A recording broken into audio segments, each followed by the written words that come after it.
प्रिय भक्तगण, भगवान शिव ने बताया है किस पाप के कारण स्त्रियां जवानी में विधवा होती हैं। मित्रों, एक बार माता पार्वती ने भगवान शिव से कहा, हे प्रभु, मैं देख रही हूँ कि कुछ स्त्रियां विवाह के तुरंत बाद विधवा हो रही है। आखिर ऐसा क्यों हो रहा है? मुझे लगता है कि यह न्याय नहीं है। फिर भगवान शिव ने माता पार्वती से कहा, हे देवी, आप जानना क्या चाहती हो? अगर आपके मन में कोई शंका है तो निसंकोच होकर कहें। मित्रों, आगे माता पार्वती भगवान शिव से कहती है, हे प्रभु, मेरे मन में कुछ प्रश्न है जो मुझे विचलित कर रहे हैं। कृपा करें और आप इनका उत्तर देकर मुझे संतुष्ट करें।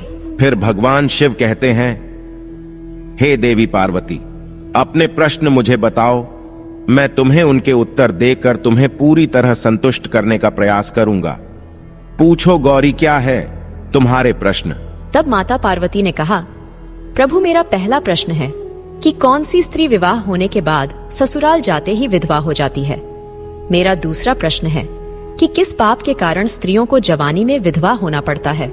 और तीसरा प्रश्न है, पति के लंबी आयु के लिए स्त्रियों को कौन सा व्रत करना चाहिए।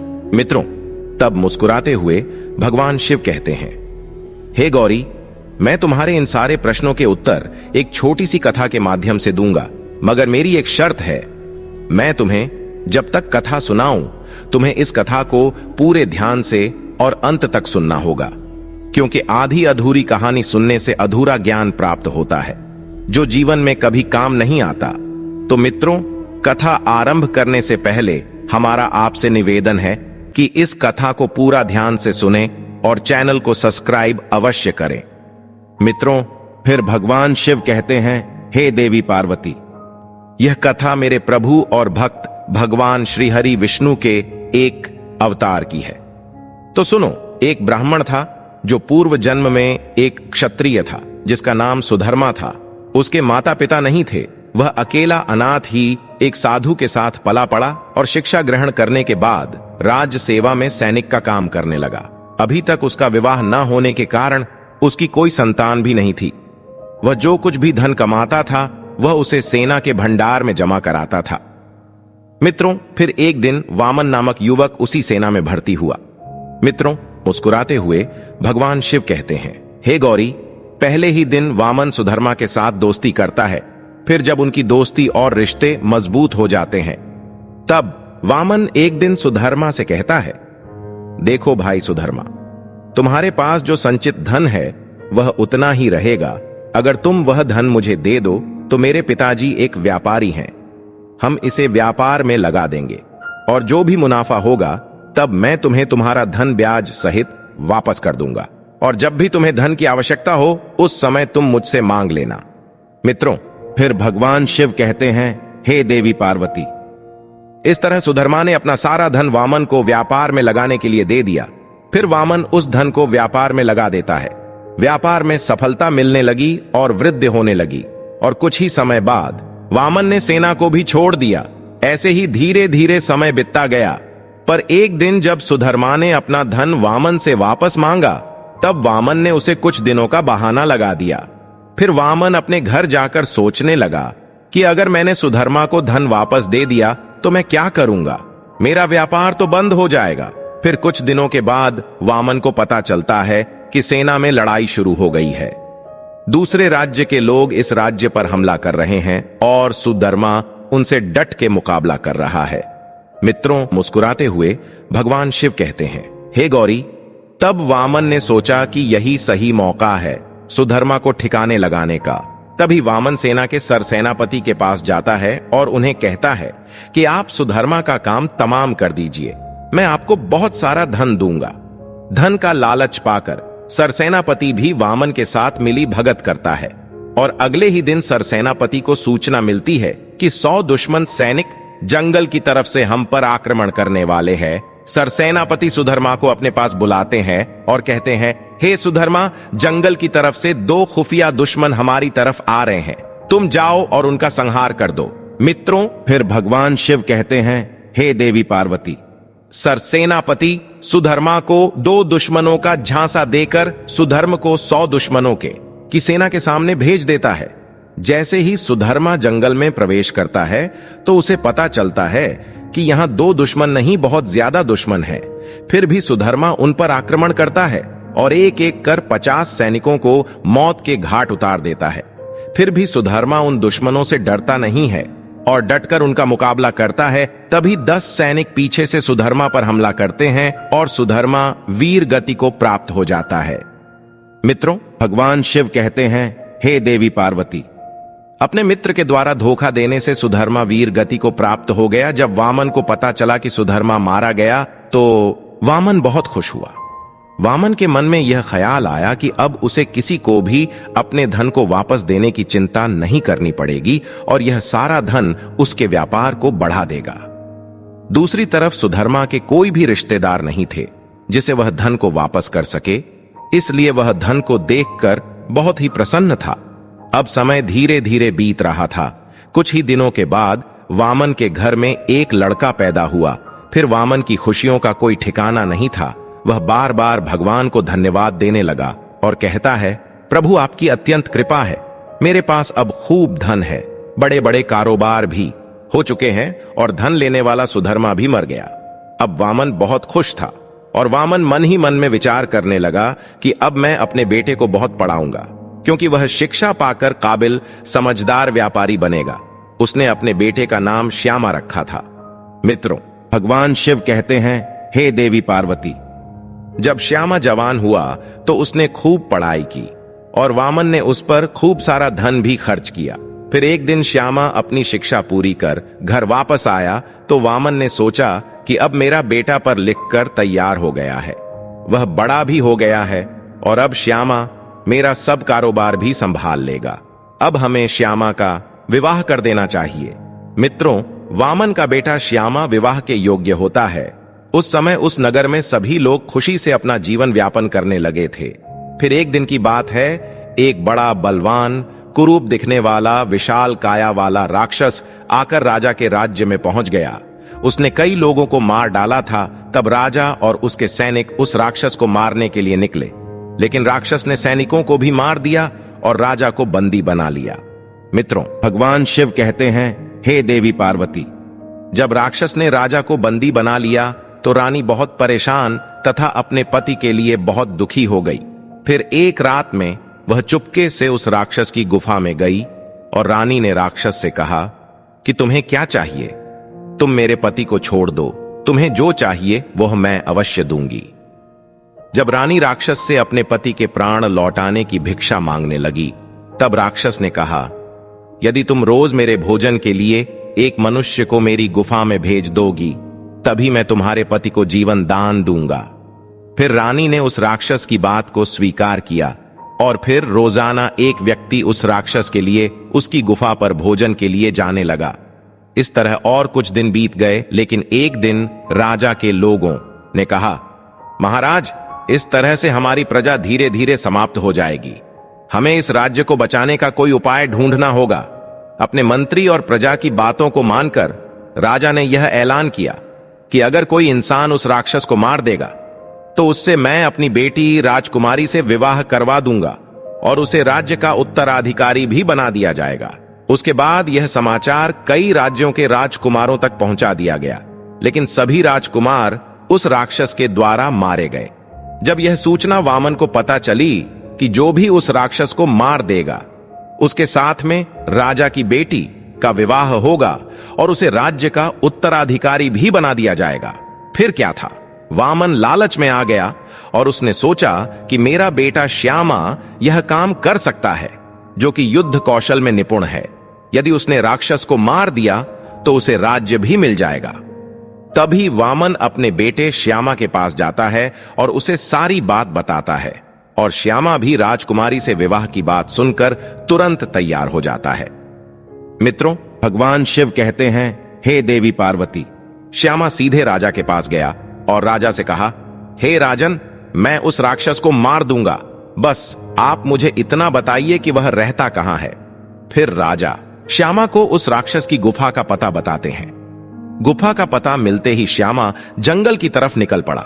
जंगल बहुत घना था और गुफा काफी दूर थी, इसलिए वह थककर एक पेड़ के नीचे जाकर बैठ गया। जैसे ही उसने विश्राम करना चाहा तो अचानक ही वह पेड़ बोलने लगा। मुझे बचाओ, मुझे बचाओ। श्यामा आवाज सुनकर डर गया। तभी पेड़ ने कहा, क्या तुम मुझे यहां पास की नदी से कुछ पानी लाकर दे दोगे? श्यामा ने पहली बार बोलते हुए पेड़ को देखा था। फिर श्यामा ने पेड़ की बात मान ली और पास ही में बह रही एक नदी से पानी लाकर पेड़ की जड़ों में डाल दिया। पानी मिलने से पेड़ बहुत प्रसन्न हो गया और उसने श्यामा से कहा, तुम अकेले इस जंगल में कहां जा रहे हो? तब श्यामा उस पेड़ को अपनी पूरी कहानी सुना देता है। मित्रों, वह पेड़ एक जादुई पेड़ था। वह पेड़ श्यामा से कहता है, उस राक्षस के आतंक के कारण जंगल के सारे जानवर बहुत डरे हुए हैं, क्योंकि उसने कई जानवरों को नष्ट कर दिया है, तथा मैं भी उस राक्षस की वजह से काफी परेशान हूं। सभी जानवर उसे समाप्त करना चाहते हैं, लेकिन किसी में इतना साहस नहीं है कि उसे समाप्त कर सके। आगे जादुई पेड़ श्यामा से कहता है, तुम मुझे बहादुर लग रहे हो, इसीलिए मैं बताता हूं कि उस राक्षस की मृत्यु कैसे हो सकती है। मित्रों, भगवान शिव कहते हैं, हे देवी पार्वती। तब जादुई पेड़ श्यामा से कहता है, मेरे अंदर शिव जी का एक लिंग और दिव्य त्रिशूल स्वयं भगवान परशुराम ने रखा है। अगर तुम एक बार ओम पशुपतये नमः, ओम नमः शिवाय, शुभम शुभम कुरु कुरु शिवाय नमः, ओम ओम तत्पुरुषाय विद्महे महादेवाय धीमहि तन्नो रुद्र प्रचोदयात, ओम नमः शिवाय मंत्र का उच्चारण करो, जिससे तुम्हें मेरे भीतर के दिव्य त्रिशूल प्राप्त होगा। उस त्रिशूल के प्रहार से ही उस राक्षस की मृत्यु हो सकती है। तभी श्यामा पेड़ की बात सुनकर उस मंत्र का उच्चारण करता है, ओम पशुपतये नमः, ओम नमः शिवाय, शुभम शुभम कुरु कुरु शिवाय नमः, ओम ओम तत्पुरुषाय विद्महे महादेवाय धीमहि तन्नो रुद्र प्रचोदयात, ओम नमः शिवाय। मित्रों, भगवान शिव कहते हैं, हे देवी पार्वती। तभी श्यामा देखता है कि पेड़ में से दिव्य त्रिशूल प्रकट होता है और श्यामा उसे ले लेता है। मित्रों, मेरा त्रिशूल मिलने पर श्यामा गुफा की ओर निकल पड़ा। थोड़ी ही दूर चलने के बाद उसने देखा कि यहाँ पर पेड़ों की संख्या बहुत कम है और जंगली जानवर भी यहाँ पर नहीं है। श्यामा को समझ में आ गया कि गुफा यही कहीं आसपास है और थोड़ी देर खोजने के बाद श्यामा को वह गुफा दिखाई दे गई। श्यामा ने देखा कि वह राक्षस बहुत भयानक लग रहा था और उसने बहुत से लोगों को अपने पास पकड़ रखा था। तभी श्यामा को कुछ समझ में नहीं आ रहा था कि आखिर वह कैसे इस त्रिशूल की सहायता से राक्षस का वध करें। तभी राक्षस ने देखा कि श्यामा के पास वही त्रिशूल है जिससे उसका वध हो सकता था। तभी राक्षस उसके सामने अच्छे बनने का ढोंग करने लगा। श्यामा को भी उसका ढोंग समझ में नहीं आया और तभी राक्षस श्यामा को मारने ही वाला था कि श्यामा ने उस त्रिशूल को राक्षस की छाती में अपनी पूरी शक्ति के साथ हर हर महादेव कहकर घोंप दिया। त्रिशूल के लगते ही राक्षस का वध हो गया। वहां पर उपस्थित सभी लोगों ने श्यामा की बहुत प्रशंसा की, क्योंकि श्यामा ने ही उन्हें आज राक्षस से बचाया था। मित्रों, उन सभी लोगों ने श्यामा की बहादुरी की बात राजा को बताई। तब राजा बहुत खुश हुए और अपने वादे के मुताबिक उस राजा ने अपनी बेटी विमला का विवाह श्यामा के साथ करा दी और अपने राज्य का उत्तराधिकारी भी बना दिया। इस प्रकार से उस वामन के लड़के का विवाह उस राजा की लड़की के साथ हो जाता है। मित्रों, कहानी आगे बढ़ाते हुए भगवान शिव कहते हैं, हे देवी पार्वती, वामन के बेटे का विवाह उस राजा की बेटी के साथ होती है और शादी होने के तुरंत बाद ही जब विदा होकर पुत्र वधू पति के घर आती है, तब वामन की खुशी का ठिकाना नहीं था और वह मन में सोच रहा था कि बहू घर पर आ गई है, अब मेरा व्यापार मेरा ही बेटा संभालेगा और अब मुझे चिंता की कोई बात नहीं है। वामन इतना सोच ही रहा था कि तभी श्यामा की अचानक तबीयत खराब हो जाती है। वामन का वह इकलौता बेटा था। अब तो वह वामन घबरा जाता है और अपने बेटे के पास दौड़ कर जाता है और वामन बहुत बड़े बड़े विद्वान वैद्यों को बुलाता है और अपने बेटे का इलाज करवाता है, लेकिन दवा असर नहीं करती थी और बीमारी बढ़ती ही जा रही थी। सारा धन बर्बाद हो रहा है, मगर बीमारी घटने का नाम नहीं ले रही है। मित्रों, भगवान शिव कहते हैं, हे देवी पार्वती, वामन के पास जो संचित धन था, वह सारा धन वामन ने अपने बेटे की बीमारी में लगा दिया। फिर उसने अपना कारोबार, घर, खेती सब कुछ बेचा, मगर फिर भी अपने बेटे को वह ठीक नहीं करा सका। वामन के पास कुछ नहीं बचा था। अंत में वैद्य ने भी कह दिया कि इसका रोग ऐसा है जिसका इलाज संसार का कोई वैद्य नहीं कर सकता है। अब यह कुछ ही समय का मेहमान है और बहुत जल्दी इसकी मृत्यु निश्चित है। मित्रों, भगवान शिव कहते हैं, हे देवी पार्वती। एक दिन स्वयं राजा वामन के पास आते हैं और कहते हैं, समाधि जी, आप एक काम करो। नगर में ही एक विद्वान संत रहते हैं, वह एक विशेष दवा देते हैं। उस दवा को खाकर कितना भी रोगी व्यक्ति हो वह तुरंत ही ठीक हो जाता है। आप जल्दी से जाओ और वह दवा ले आओ। मित्रों, फिर वामन राजा की बात को सुनकर उसी वैद्य के पास जाते हैं और दवा ले आते हैं। इधर वामन जैसे ही वह दवा श्यामा को खिलाता है, वैसे ही श्यामा तुरंत ही मर जाता है। जब वामन के बेटे की मौत हो जाती है तो वहां उसकी पत्नी भी बहुत दुखी हो जाती है। उस समय राजा की बेटी भी, जो कि वामन की बहू बन गई है, वह विधवा बन जाती है। सभी लोग श्यामा का अंतिम संस्कार करते हैं और वापस अपने अपने घर लौट आते हैं। अब वामन घर पर बहुत दुखी होकर रो रहा था, उसकी बहू भी रो रही थी और सारे नगर वाले भी बहुत दुखी थे। मित्रों, भगवान शिव कहते हैं, हे देवी पार्वती। उसी समय भगवान श्री विष्णु एक साधु का रूप धारण कर वामन के पास आते हैं और वामन से पूछते हैं, हे वामन, आपको इतना रोना क्यों आ रहा है? तब वामन कहता है, महाराज, कल मेरे जवान बेटे की मृत्यु हो गई है, तो इसी दुख के कारण मैं रो रहा हूं।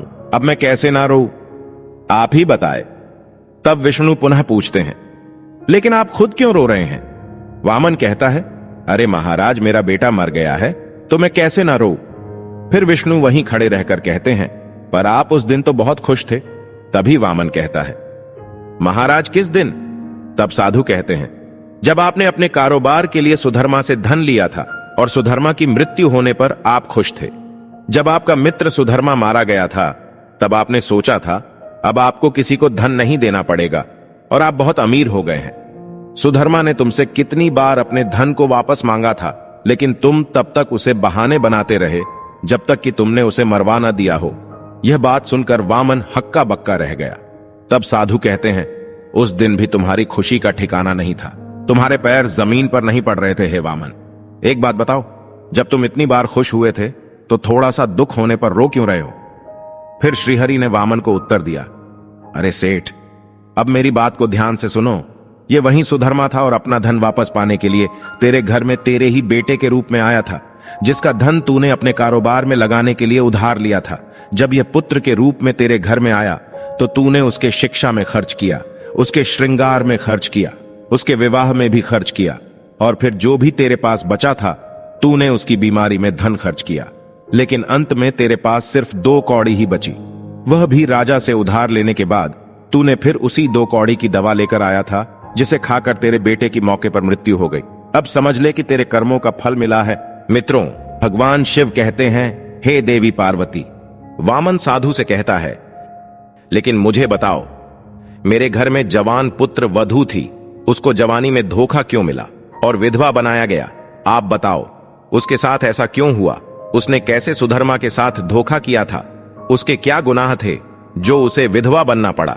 मित्रों, वामन की बात सुनकर भगवान श्री हरि जवाब देते हैं, देखो, जो तुम्हारी बहू है, जो राजा की बेटी थी, वह पूर्व जन्म में वही सरसेनापति था जिसने सुधर्मा को धोखे से युद्ध में भेजा था। उसने सुधर्मा के साथ धोखा किया और उसे युद्ध में मरवा दिया था। यही उसके कर्मों का परिणाम है। भगवान शिव कहते हैं, हे गौरी, तुम्हारा पहला प्रश्न यह था कि कैसे कोई स्त्री शादी के बाद ससुराल में जाते ही विधवा हो जाती है। जो भी मनुष्य जिस प्रकार का कर्म करता है उसे वैसा ही उसका परिणाम निश्चित रूप से मिलता है।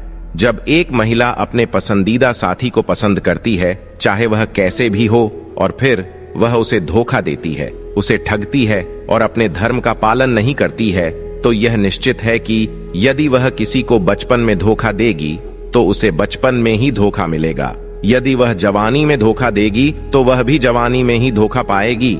हर एक प्राणी को अपने कर्मों का फल भोगना पड़ता है। हे देवी, आपका दूसरा प्रश्न था कि किस पाप के कारण स्त्री जवानी में विधवा होती है। जो स्त्री अपने पिता से या पति से बार बार धोखा करती है या उनके पीठ पीछे पराए पुरुषों से संबंध रखती है, वह जवानी में ही विधवा होती है।